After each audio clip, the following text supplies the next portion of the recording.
तो इतने अच्छे नंबर का राज क्या है? इतने मार्क्स हर स्टूडेंट लाने का सोचता है, उसका सपना होता है। बहुत मैं खुद एक यूपीएससी एस्पिरेंट रहा हूं, मैंने भी इस एग्जाम को देखा है काफी नजदीक से। सब 80 क्वेश्चन इकट्ठा किए थे and this time by God grace मुझे उसमें से 30 क्वेश्चन एग्जैक्टली वहां से मिल गए।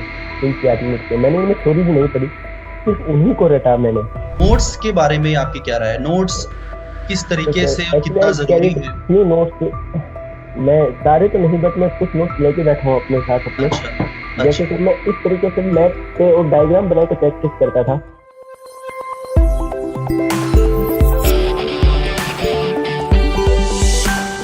हेलो एवरीवन, मैं अभिषेक कुमार झा और स्वागत करता हूं आप सभी लोगों का आपके favourite YouTube channel NET JRF solutions पे। सो गाइस, कैसे हो आप सभी लोग?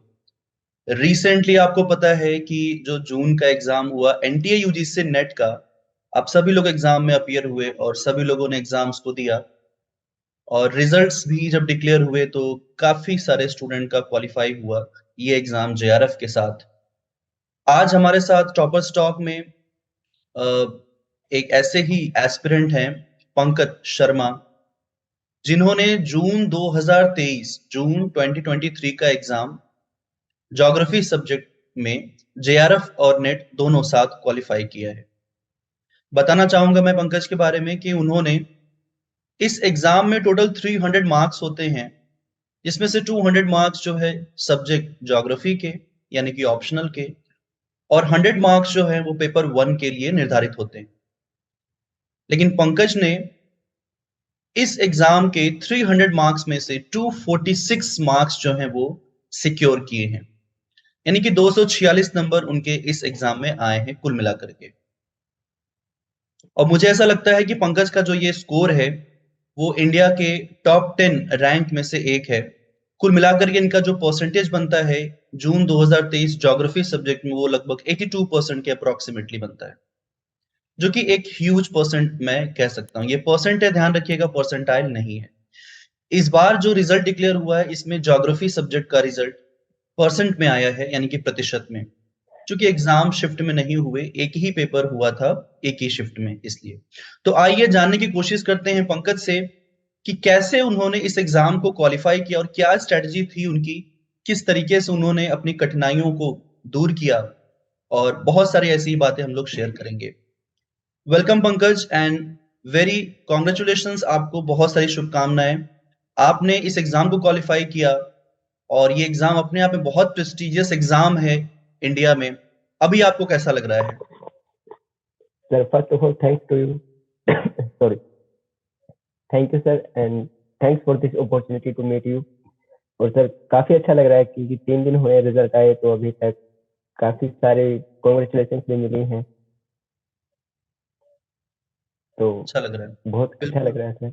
बिल्कुल अच्छा तो लगना ही चाहिए, इतने इतने अच्छे मार्क्स जो हैं आपके आए हैं। मतलब इसको हम कह सकते हैं कि इतने मार्क्स हर स्टूडेंट लाने का सोचता है, उसका सपना होता है। तो कैसे बिल्कुल। शुरुआत हुई आपकी इस जर्नी की, यूजीसी नेट एग्जाम की तैयारी की? Okay let me tell you sir about a brief history about me sir. मेरी ग्रेजुएशन 2017 में कंप्लीट हुई थी। हम्म। उसके बाद मेरा पहला मास्टर्स ज्योग्राफी से था, हम्म। राजस्थान यूनिवर्सिटी। एंड मेरा दूसरा मास्टर सॉरी पहला मास्टर्स मेरा हिस्ट्री से था जो 2019 में कंप्लीट हुआ। बट उसके बाद मुझे लगा कि इसमें इतना स्कोप नहीं है, that's why I pursued my re masters in geography and it's my last year. अभी मेरे लास्ट ईयर के एग्जाम्स जो प्रैक्टिकल अभी कंप्लीट हुए हैं, अभी रिजल्ट नहीं आया है। तो and after my first year I started UGC NET preparation for geography and finally got selected. So you are just, अभी आप जो है just in masters appearing examination?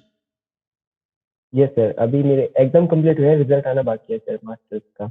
Okay, अभी रिजल्ट्स फाइनल आने ईयर का। बाकी हैं। Yes sir. ओके ओके, तो ये तो बहुत बड़ी उपलब्धि है कि मास्टर्स कंप्लीट होते ही और आपका जेआरएफ जो है वो भी कंप्लीट हो गया, तो एक अच्छा जो है मौका जो है वो खुल चुका है। पंकज, जानना चाहेंगे कि आपके जो स्कोर हैं वो 100 मार्क्स, पेपर वन में जो 50 क्वेश्चंस होते हैं उसमें से आपने 82 मार्क्स सिक्योर किए हैं, और ज्योग्राफी में आपने यस जो सर। है 200 में से 164 मार्क्स सिक्योर किए हैं। तो इतने अच्छे नंबर का राज क्या है?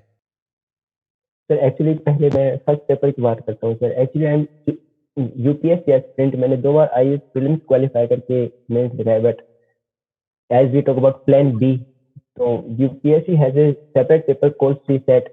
So comprehension, mathematical and reasoning, they are part of it. तो हमारे यूजीसी नेट में भी पहले पेपर में basically mathematics and data interpretation, mathematical reasoning and comprehension are part of it. तो मुझे लगता है कि शायद हाँ, जब मैंने अपने जो यूजीसी नेट के आंसर की देखी थी आने के बाद में, तो वो मेरे क्वेश्चन ऑलमोस्ट सारे करेक्ट थे. तो पहला एडवांटेज मुझे वहां से मिला जो मैंने पहले यूपीएससी की प्रिपरेशन की थी, जहां से मैंने ये मैथ, रीजनिंग और कॉम्प्रिहेंशन सीखे थे, तो वो पूरा एडवांटेज मिला मुझे. उसके बाद में UPSC has a separate sorry net has a separate portion of teaching aptitude, research aptitude, and along with this we have communication. These three units combinedly contains almost 20 questions, and I prepared these units very well. So sir, ये मुझे advantage मिला. And along with this there is a separate unit called environment and ecology, and it's overlapping with geography. तो मेरा वो वहां से भी अच्छा था, जो सेकंड पेपर में भी कवर हो था, फर्स्ट पेपर में भी. ऐसा करके मुझे आई गॉट 41 क्वेश्चंस करेक्ट. हाँ, एक यूनिट थी पर्टिकुलर लॉजिकल रीजनिंग, मेरे उससे सारे क्वेश्चन गलत हुए सर ऑनेस्टली, क्योंकि वो मुझे कभी समझ नहीं आया था. जहां तक मुझे पता है यूपीएससी में भी जनरली 2 पेपर होते हैं. एक होता है कॉमन सीसैट और एक कॉमन होता है आपका जो जीएस का पेपर होता है. तो सीसैट का जो सिलेबस है वो मोर और लेस काफी टफ माना जाता है, जबकि यूजीसी नेट का जो पेपर 1 है उसमें भी स्टूडेंट काफी स्ट्रगल करते हुए नजर आते हैं. तो पेपर 1 में जैसा कि आपका मार्क्स 82 आया है 100 में से, मैं चाहूंगा कि जो हमारे स्टूडेंट है आप उनको कुछ शेयर करें कि कैसे और किस तरीके से आपने इसको तैयार किया. Yes sir, first of all सबसे पहले तो हमें जानना होता है सिलेबस. तो हमारे पेपर फर्स्ट में 10 यूनिट्स हैं: teaching aptitude, research aptitude, communication, comprehension, mathematics, DI, logical reasoning, mathematical reasoning, along with higher education, ICT and environment. तो मेरा सब्जेक्ट है वो बेसिकली ज्योग्राफी है. यूनिट है वो हमारे सेकंड पेपर में भी आता है, दैट्स यूनिट 4. तो ये यूनिट मुझे उतना पढ़ने की जरूरत नहीं पड़ी. तो कॉम्प्रिहेंशन को मैंने बहुत टाइम दिया, क्योंकि ज्योग्राफी में भी 2 कॉम्प्रिहेंशन आते हैं और एक कॉम्प्रिहेंशन पेपर फर्स्ट में आता है. तो टोटल मिला के 15 क्वेश्चन यहाँ से स्कोर होते हैं और 30 मार्क्स स्कोर होते हैं 15 क्वेश्चन में से. कॉम्प्रिहेंशन मैंने बहुत अच्छे से पढ़ा. इसके अलावा टीचिंग एप्टीट्यूड, रिसर्च एप्टीट्यूड और कम्युनिकेशन, इन तीनों को मैंने बहुत डेप्थ में पढ़ा था, क्योंकि ये तीनों यूनिट मिला के comment almost 17 to 18 question cover करते हैं. और अगर हम स्टार्टिंग के 4 यूनिट मिला लें अलोंग विद कॉम्प्रिहेंशन, तो ऑलमोस्ट आधा पेपर कवर हो जाता है 4 यूनिट में ही. इसके अलावा जो आपको सबसे ज्यादा चीज पढ़ने की जरूरत होती है वो होती है मैथमेटिकल रीजनिंग और डीआई, क्योंकि इन दोनों से लगभग 12-13 क्वेश्चन आ जाते हैं. तो इसके अलावा थोड़ा बहुत एनवायरमेंट, उससे मेरे सारे क्वेश्चन सही हैं, क्योंकि वो मेरे कोर सब्जेक्ट ज्योग्राफी का भी पार्ट है. तो इसके अलावा मैंने आईसीटी पढ़ा. हाँ, लॉजिकल रीजनिंग से मेरे गलत नहीं है सारे क्वेश्चन, मैं ऑनेस्टली बोल रहा हूँ, क्योंकि वो मुझे इतना समझ भी नहीं आता था. तो सर आपको सबसे पहले सिलेबस सेग्रीगेट करके आपके स्ट्रॉन्ग पॉइंट्स पर काम करना होगा कि हाँ, यहाँ से मेरे क्वेश्चन गलत नहीं होने चाहिए. मेरा स्ट्रॉन्ग पॉइंट था वो teaching aptitude, research aptitude and communication. वो मेरा सबसे स्ट्रॉन्ग पॉइंट था स्टार्टिंग के 3 यूनिट. तो मतलब हम ये मान सकते हैं कि जो आपने यूपीएससी की तैयारी की उसने आपके इस पेपर 1 की तैयारी में काफी हेल्प की. Yes sir, it's help me a lot. ऐसे बहुत सारे स्टूडेंट हैं हमारे क्लासेस में जो यूपीएससी की तैयारी और नेट की तैयारी दोनों साथ कर रहे हैं या करना चाहते हैं.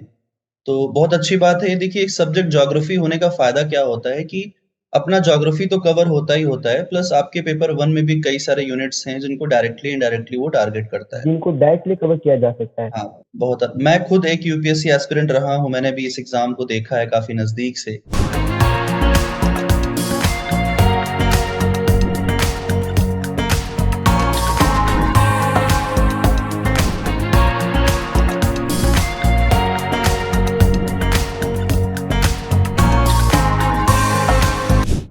तो मुझे भी काफी इसकी बारीकियों के बारे में पता है, तभी मैं शेयर कर पाता हूँ स्टूडेंट्स को अपने जो थॉट्स होते हैं, जो मेरे अपने खुद के एक्सपीरियंसेस होते हैं.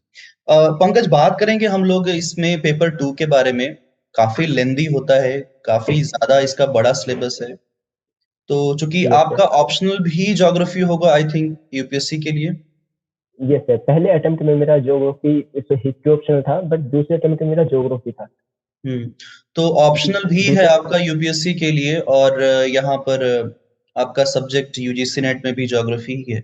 तो कैसे और किस यस तरीके से सर। आप रिलेट कर पाते हैं अगर एक स्टूडेंट इस सब्जेक्ट को लेकर के यूपीएससी और यूजीसी नेट दोनों को एक साथ अगर वो देखता है कि मुझे भी इस एग्जाम को, यूपीएससी को और यूजीसी नेट को इस सब्जेक्ट के साथ करना है, तो क्या और सर किस फर्स्ट तरीके ऑफ से आपने तैयारी ऑल, की दोनों को लेकर के?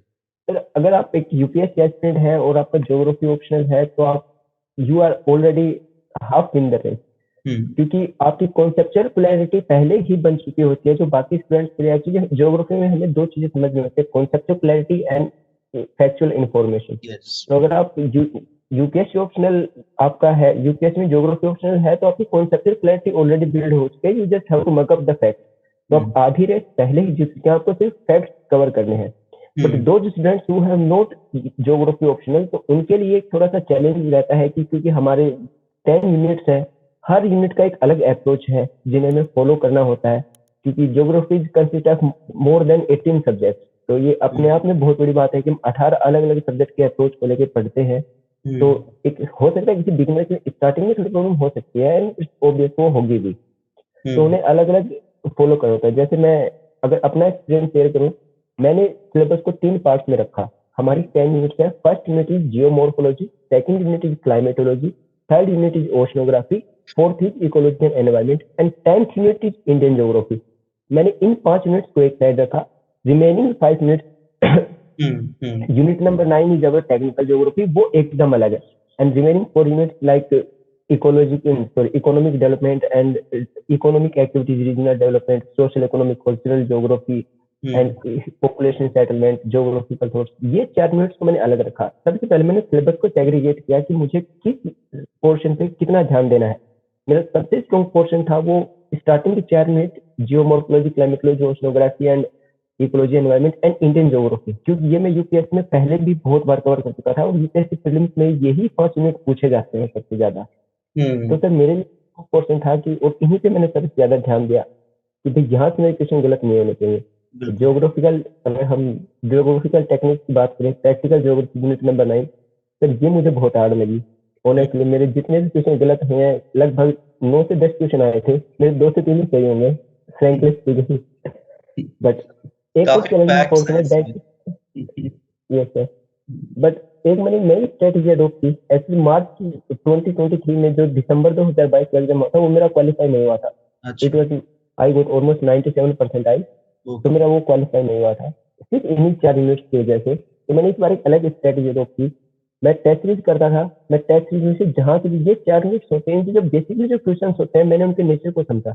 यहाँ से क्वेश्चन होते हैं ज्योग्राफर, उनकी प्रोपाउंडेड बुक, उनकी प्रोपाउंडेड थ्योरीज के बारे में। बेसिकली यही 3 टाइप के क्वेश्चन होते हैं। मुझे जहां भी क्वेश्चन दिखते, या तो मैंने हैंड रिटन कर लेता एक जगह, या फिर उनको अगर ऑनलाइन टेस्ट लिख कर होता तो उनको कॉपी करके एक जगह ऑनलाइन उनको इकट्ठा कर लेता।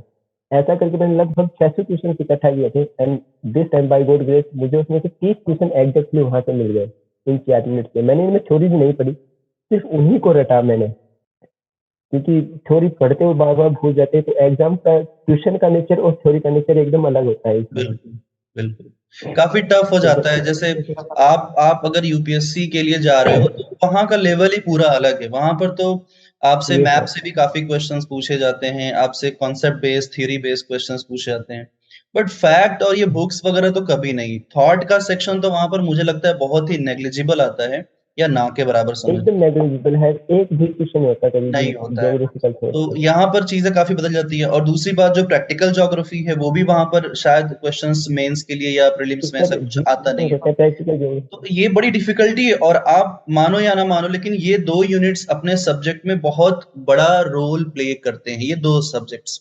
थॉट की बात करें, प्रैक्टिकल ज्योग्राफी की बात करें, प्रैक्टिकल ज्योग्राफी तो यूजीसी नेट का बहुत बड़ा यूनिट हो चुका है इस वक्त। काफी सारे कॉन्सेप्ट्स हैं उसमें, मतलब बहुत बड़ा सिलेबस है। this time we see 9 to 10 questions from practical geography, और आते ये ही बहुत आते टफ ही, होता है यस अपने आप में यस। करना। If one exam having 100 questions and only 10 questions coming from one single unit, that is a very big ratio I think. और इसमें मुझे ऐसा लगता है कि जैसे आपने 5 सब्जेक्ट बताए शुरू के, geomorphology, climatology, oceanography, environment and oceanography. Geography of India, ये 5 जो यस यूनिट्स सर। हैं ये भी काफी लेंदी हैं। इसमें सिर्फ एक को हम निकालते हैं, अगर हम ओशनोग्राफी को निकालते हैं, जो कि अपने सिलेबस के अकॉर्डिंग तो काफी शॉर्ट सिलेबस रखता है, बट यस स्टिल सर। उसमें काफी सारे कॉन्सेप्ट ऐसे हैं जो बड़े ही उलझे हुए होते हैं, उनको समझ पाना, याद रख पाना बड़ा मुश्किल होता है। तो यस जैसे सर, इस आपने बार तैयारी की होगी, सर, इतने सब्जेक्ट्स आपने पढ़ लिए, तो नोट्स के बारे में आपकी क्या राय है? नोट्स किस तो तरीके सर से और एक्चुअली कितना आई जरूरी कैरीड है? Few notes. मैं सारे तो नहीं, बट मैं कुछ नोट्स लेके बैठा हूँ अपने साथ अपने। अच्छा, जैसे अच्छा, कि मैं इस तरीके से मैप पे और डायग्राम बना के प्रैक्टिस करता था, क्योंकि फैक्चुअल इंफॉर्मेशन ये जैसे मेरी ज्योग्राफी ये है, इसके अलावा ये जैसे मेरे कम्युनिकेशन के नोट्स हैं।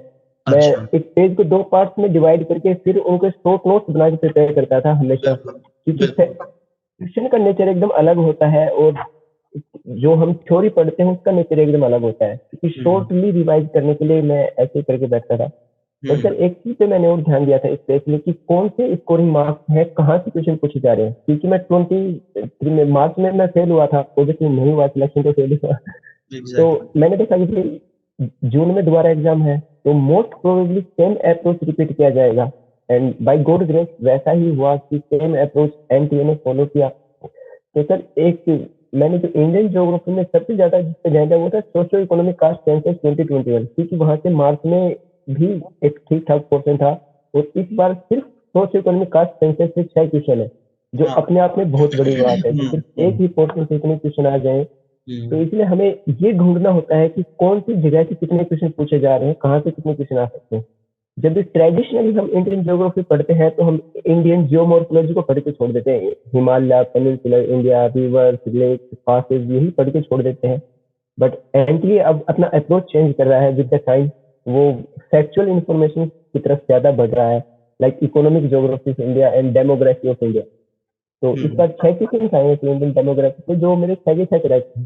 तो एक ये भी मुझे एडवांटेज मिला कि हमें समझना, एग्जाम से पहले हमें ये समझना होता है कि क्या पढ़ना है, कहाँ से पढ़ना है, कितना पढ़ना है, बिकॉज वी बिल्कुल। हैव 18 सब्जेक्ट इन ज्योग्राफी, हम हर चीज कवर नहीं कर सकते हैं। आपको क्या लगता ऑनेस्टली है सर। आपको क्या लगता है इतना बड़ा सिलेबस है, आप यस इतने सर। बड़े सिलेबस को पढ़ रहे हैं एक एग्ज़ाम के लिए, कितना टाइम, मुझे आपसे जानना है, मेरे बिहाफ़ पे लर्नर्स को भी जानना है ऑब्वियसली, कि जिन्होंने 246 मार्क्स सिक्योर किए हैं, उनके लिए यस कितना समय लगा इतने बड़े सिलेबस को कवर करने में, पढ़ने में, समझने में, और सबसे ज़रूरी बात है कि उनको याद रखने में? सर, याद रखें, सबसे पहले हमें समझना होगा कि हम क्या पढ़ रहे हैं। हुँ, हमें दोनों पेपर्स के लिए एक अलग अप्रोच अडॉप्ट करना है। पहली चीज हुँ, तो ये, पढ़ने से पहले पढ़ने की तैयारी करना ज्यादा जरूरी है मेरे हिसाब से, कि ऐसा नहीं होगा कि हम एक मिनट ही आज एनटीए प्रिपेयर करते हैं जितना तो हो जाएगा।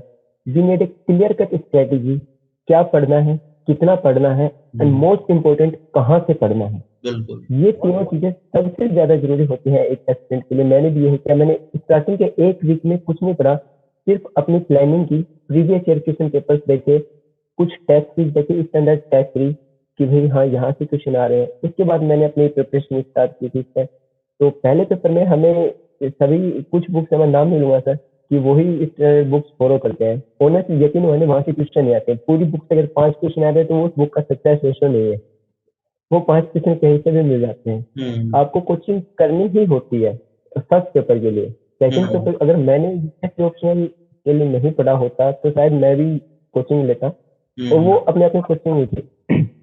तो हुँ, पहली चीज तो है सर, पहले पेपर के लिए जब हम पढ़ने लगते हैं तो हमें अपने स्ट्रॉन्ग एरियाज ढूंढने होते हैं। कॉम्प्रीहेंशन सबसे नेग्लेक्टेड एरिया है एनटीए का, जबकि ये 15 क्वेश्चन देता है हमें 30 मार्क्स, सबसे नेग्लेक्टेड डेस्टिनेशन। तो फ्रेंकली स्पीकिंग, जैसे जितने मेरे दोस्त हैं मैं जिनसे बात करता हूँ तो कहते कॉम्प्रीहेंशन हो ही जाएगा, बट एक हुँ, 30 मार्क्स देता है हमें। 10 मार्क्स फर्स्ट पेपर में और 20 मार्क्स सेकंड ज्योग्राफी में। तो हमें ऐसे नेग्लेक्ट नहीं करना है, स्कोरिंग एरियाज ढूंढने हैं। और याद करने के लिए सबसे अच्छा तरीका है खुद के नोट्स। कोचिंग के नोट्स है वो सबके लिए सेम है, बट आपको खुद के नोट्स बनाने ही होंगे। और सबसे जरूरी चीज है टेस्ट सीरीज, उसके बिना कुछ नहीं होगा। हुँ, टेस्ट आप ऑनलाइन, जैसे मैं आप तो ऑनलाइन टेस्ट बेचा था बहुत अच्छे होते हैं, जैसे आप फ्री में क्लासेस करवाते हैं यूट्यूब पर और आपकी एप्लीकेशन पर, मैं देखता था सच में बहुत अच्छे होते हैं, क्योंकि जो फैक्ट्स होते हैं और जो कॉन्सेप्ट होते हैं दोनों को मिला के पूछे जाते हैं, मैं वो भी देखता था। इसके अलावा मैं ऑनलाइन बहुत सारे टेस्ट यूज करता था। तो जैसे अगर हम बात करें कितने घंटे पढ़ना चाहिए, तो जब एक टेस्ट हम करने बैठते हैं तो 3 घंटे का होता है, 50 question first paper and 100 question second paper. 3 घंटे टेस्ट में लगते हैं, 2 घंटे एक्सप्लेनेशन पढ़ने में, क्योंकि मोस्ट प्रोबेबली क्वेश्चन जो पूछे जाते हैं एक्सप्लेनेशन पूछे जाते हैं। 5 घंटे आप अपने अलग रखिए लास्ट के 3 महीनों में, अदरवाइज आप दिन के 5 से 6 घंटे आपको पढ़ना होगा। हर दिन एक टेस्ट करना मैंडेटरी है, हर दिन एक टेस्ट करना, चाहे तो आप पेपर फर्स्ट का कीजिए या फिर जो यूनिट आप पढ़ रहे हैं उसका कीजिए। तो सर मेरी तरफ से ये मेरा एक्सपीरियंस था और बहुत अच्छा था सर। मैं ये कहूँगा कि जब मार्च में फेल हुआ तो एक बार के लिए तो मैं भी डिमोटिवेट हुआ कि भाई मेरा क्यों नहीं आ जाता। मैंने तो एडवांटेज थी मेरे पास यूपीएससी ऑप्शनल की, बट उसके बाद मैंने सिर्फ टेस्ट किए, जो सेक्शन नहीं आ रहे थे उन पे कुछ नोट्स बनाए, थोड़ी पढ़ी और उन 3 महीनों में ठीक ठाक मेहनत की और फाइनली आई एम वीडियो। तो नहीं, बेशक अगर हम इसमें समझे तो समय का, नोट्स का, रिवीजन का, प्रैक्टिस का, हर किसी का बहुत बड़ा रोल होता है, क्योंकि ये एग्जाम भी कोई छोटा मोटा एग्जाम नहीं है। हम जिस तरीके से पहले हम लोग जब एग्जाम देते तो पेपर का लेवल उतना आज के जैसा तो बिल्कुल नहीं होता था, और अब तो पेपर ऐसा हो गया है कि आप जो यूपीएससी प्रीलिम्स आप देते होंगे, ज्योग्राफी के जो ऑप्शनल के पेपर यहाँ पर होते हैं उनके पेपर में और वहां के पेपर में बहुत ज्यादा डिफरेंस नहीं मिलेगा, क्योंकि जो कोड वाले क्वेश्चंस आ रहे हैं, इतने लेंथी क्वेश्चंस आ रहे हैं। तो मुझे लगता है कि उस चीज ने, आपकी उस प्रिपरेशन ने इसमें काफी हेल्प की होगी। लेकिन वो स्टूडेंट जो इस तरीके की प्रिपरेशन नहीं कर रहे हैं, है ना, जो इस तरीके की प्रिपरेशन यूपीएससी के लिए नहीं कर रहे, सिर्फ नेट के लिए ही तैयारी कर रहे हैं, आपका क्या सजेशन रहेगा? आपका क्या उन लोगों को ये कहना कि किस तरीके से तैयारी की जाए इसको? ओके सर, क्योंकि जैसे मैं सिलेक्ट हुआ हूँ तो मेरी अपनी एक अलग स्ट्रेटेजी, हर किसी की अपनी एक स्ट्रेटेजी, मैं अपनी स्ट्रेटेजी बता सकता हूँ सर। जियोमोर्फोलॉजी, क्लाइमेटोलॉजी, इसके अलावा ecology, environment and geography of India और ओशनोग्राफी, ये 5 सबसे स्कोरिंग एरियाज में ऑलमोस्ट 60% ऑफ क्वेश्चन कवर करते हैं हमारे। सॉरी, 60% ऑफ क्वेश्चन कवर करते हैं और इस सबसे ज्यादा टीचर्स पढ़ाते भी हैं, बहुत ज्यादा प्राइज देते हैं। तो आप अपने कोर एरियाज को अलग रख दीजिए, ये मेरे कोर एरियाज हैं जहां से मेरे गलत नहीं होने चाहिए। जैसे मैंने बताया सर, ह्यूमन ज्योग्राफी की हम बात करें या इकोनॉमिक ज्योग्राफी या ज्योग्राफिकल थॉट्स की, आप एक बार थ्योरी पढ़िए, दूसरी बार उसको रिवाइज कीजिए और तीसरी बार के लिए सबसे अच्छा ऑप्शन ये है कि आप सिर्फ टेस्ट करिए, सिर्फ टेस्ट करिए। जहां कोई क्वेश्चन दिखे उन क्वेश्चन को अलग कंपाइल करते जाइए। लास्ट में ना थ्योरी काम आएगी ना आपके हैंडआउट काम आएंगे इन क्वेश्चन में, क्योंकि उन क्वेश्चन का नेचर ऐसा होता है कि वो ओवरलैप करने लगते हैं। आप एक बार आपने हिकेटियस पढ़ा, फिर आपने एरिस्टोटल पढ़ा, फिर आपने कोई और राइटर पढ़ा, कोई और ज्योग्राफर पढ़ा, सारे ओवरलैप करेंगे थ्योरी में। बट सिर्फ अगर आप उनके लिए टेस्ट करेंगे तो वो बहुत ज्यादा बेनिफिशियल होंगे। शायद मार्क्स का मेरा इसी वजह से रुका था क्योंकि मैं थ्योरी बहुत पढ़ता रहा हूँ, उनके बारे में टेस्ट कम किए थे, तो इस बार मैंने अपनी गलती सुधारी थी। तो जहां तक पेपर फर्स्ट की बात करें तो उसमें आप कॉम्प्रीहेंशन को कभी इग्नोर मत करना, क्योंकि आपको 30 मार्क्स देता है और 1 नंबर आपको लिस्ट में शामिल करने, लिस्ट से बाहर करने के लिए बहुत होता है और सबसे नेग्लेक्टेड सेक्शन है और सबसे इजी भी यही है, सबसे इजी। हर दिन 10 मिनट प्रैक्टिस करना, 10 मिनट में कॉम्प्रीहेंशन हो जाता है। ये मेरा पर्सनल सजेशन है। मैंने लगभग 100 से ज्यादा कॉम्प्रीहेंशन किए थे, 10 मिनट ही लगते थे एक में, हर दिन एक करता था और हो गए थे मेरे लगभग 15 में से 15 क्वेश्चन हुए मेरे पेपर फर्स्ट और पेपर 2 को मिलाकर, तीनों comprehensive. Thank you so much Pankaj. काफी सारी बातें, मुझे उम्मीद है कि स्टूडेंट्स जो एस्पिरेंट्स ये वीडियोस देख रहे होंगे उनको काफी हेल्प मिलेगा, और इतनी सारी स्ट्रेटजीज वाली जो चीजें हैं, मुख्य मुख्य बातें, उनको जरूर हाईलाइट करें। जहां तक हमने बात की कि हमें प्रैक्टिस के ऊपर भी फोकस करना है, एक राइट स्ट्रेटजी रखनी है नोट्स बनाने के लिए भी, और अपने सिलेबस को कोर एरिया में भी डिवाइड करना है, और रीडिंग कॉम्प्रिहेंशन आरसी को नहीं छोड़ना है। That is the most important point. जैसा कि आपने कहा कि 30 मार्क्स लगभग जो है उसमें आपके सिक्योर होते हैं, 15 क्वेश्चंस आते हैं, तो बहुत बड़ा रेशियो है वो। तो thank you so much Pankaj, इतनी सारी बातों को शेयर करने के लिए। हाँ हाँ, आप कुछ कह रहे थे?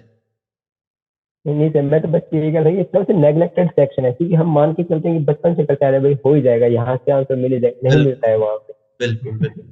एक नंबर भी बहुत जरूरी है जेआरएफ क्वालिफाई करने के लिए, या कोई भी एग्जाम क्वालिफाई करने के लिए, न सिर्फ जेआरएफ की बात है यहाँ पर। तो thank you so much Pankaj. Pankaj जो कि राजस्थान से हैं, जिन्होंने इस साल एनटीए यूजीसी नेट जून के एग्जाम को विथ जेआरएफ क्वालिफाई किया है 82% के साथ, जिसमें उन्होंने 246 नंबर 246 मार्क्स जो है सिक्योर किए हैं। मैं आप सभी लोगों को ये कहना चाहूंगा कि पंकज ने जो भी बातें बताई जी बहुत ही अच्छी बातें, बहुत ही राइट सजेशंस थे, आप उन्हें जरूर फॉलो करें और उन्हें अपनी स्ट्रेटजीज में जरूर इंक्लूड करें। Thank you so much Pankaj, हमारे इस छोटे से टॉप टॉपर्स टॉक में आने के लिए और अपनी बहुत सारी बातों को शेयर करने के लिए। मैं चाहता हूं कि आप ऐसे ही आगे बढ़ते रहें, आगे आपका यूपीएससी भी क्वालिफाई हो और मुझे जरूर मौका मिले आपका ऐसा ही एक छोटा सा इंटरव्यू, आपके एक्सपीरियंसेस को मेरे लर्नर्स तक शेयर करने का।